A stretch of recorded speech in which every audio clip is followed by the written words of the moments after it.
kondisi paling buruk pun kita masih tumbuh, dan kalau kita bicara mengenai technical recession sepertinya probabilitas masih cukup kecil, meskipun tentu kita harus waspada. Kewaspadaannya adalah melalui jalur imported inflation. Nah, dalam kondisi sekarang kita memang masih cukup aman dalam konteks oversupply.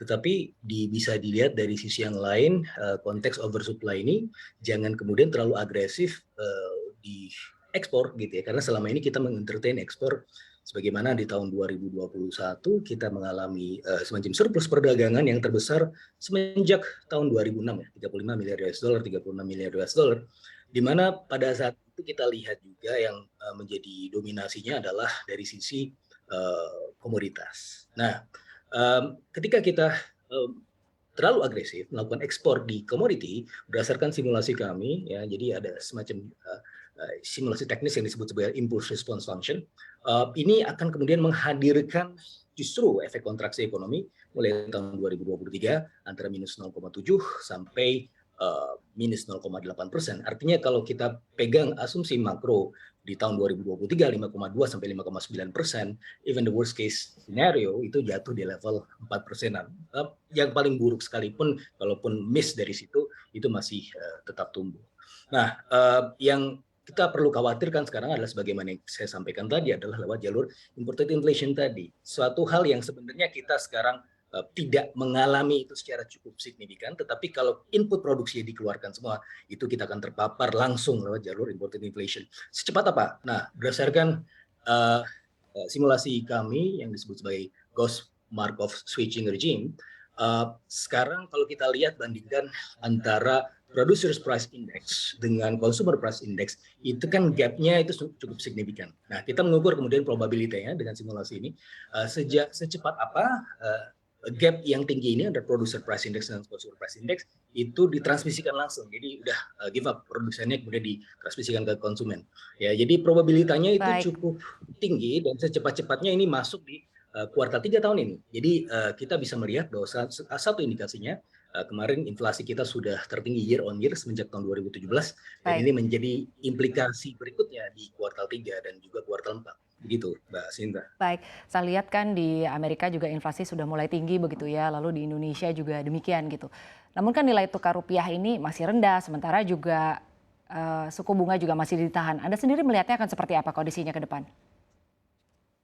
Ya, pada akhirnya Indonesia akan bertindak realistis ya. Sekarang ini kan memang karena enggan saja kemudian berselisih paham dengan pemerintah karena kita dalam kondisi untuk memacu momentum pertumbuhan. Tetapi biar bagaimanapun kita kemudian harus memoderasi kepentingan-kepentingan itu untuk kepentingan yang lebih sifatnya jangka panjang. Dalam konteks ini ya perlu ada pengetatan juga dari sisi moneter. Untungnya kita dalam kondisi fundamental tadi sebagaimana yang saya sampaikan dalam kondisi yang cukup baik, oversupply dan seterusnya. Tapi kembali lagi ke apa yang kami lakukan dari simulasi yang sebelumnya, kalau kita lihat dari faktor penunjang gejolak untuk perekonomian Indonesia yang paling dominan itu masih COVID ya, sekitar 17% itu menurut variance decomposition yang kami lihat.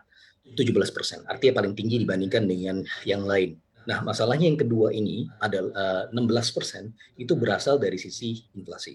Ya, probabilitas terjadi pandemi ini mulai lebih ke arah yang moderat meskipun ada shock beberapa kali, tetapi kita melihat dari sisi data epidemiologi ini cukup terkendali.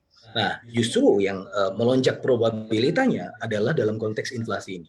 Inflasi masuk lewat jalur ekspor. Kok bisa? Nah, ekspor kita komoditas. Di kuartal kedua sampai kuartal keempat mungkin kita akan mendapatkan efek positif buat pertumbuhan ekonomi, tapi mulai dari kuartal ke-6, artinya di kuartal kedua tahun 2023 itu sudah mulai langka input produksinya, sehingga kita akan mulai terpapar apa yang sekarang dialami oleh negara-negara maju, yaitu cost push inflation. Nah, kita tentu tidak ingin mengalami itu, suatu fleksibilitas atau suatu luxury yang kita alami sekarang, tentu kita tidak harus lepas begitu saja, dan konteksnya harus selalu waspada. Nah, dalam konteks penanganan ya komoditas dalam hal ini tidak hanya bicara mengenai kewaspadaan dalam konteks threshold ekspor. Tetapi kita juga harus berbicara mengenai penguatan regional. Ada satu presiden yang sudah kita alami post 1998 crisis adalah Chiang Mai Initiative.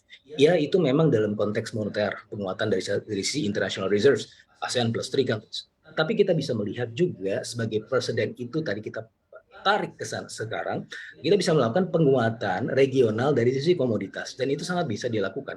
Karena mulai dari bulan Mei tahun 2020 sebenarnya saya sudah menyampaikan concern ini kepada Menteri Perdagangan bahwa akan terjadi demand overshooting yang kemudian tidak mampu diikuti oleh supply. Pada akhirnya apa? Harga komoditas naik. Ini kenapa? Karena kemarin ada stimulus moneter besar-besaran, ada demand overshooting karena secara natural demand itu memang akan melampaui supply dan akan lebih cepat pertumbuhannya, apalagi selama pandemi justru supply ini bergerak lambat.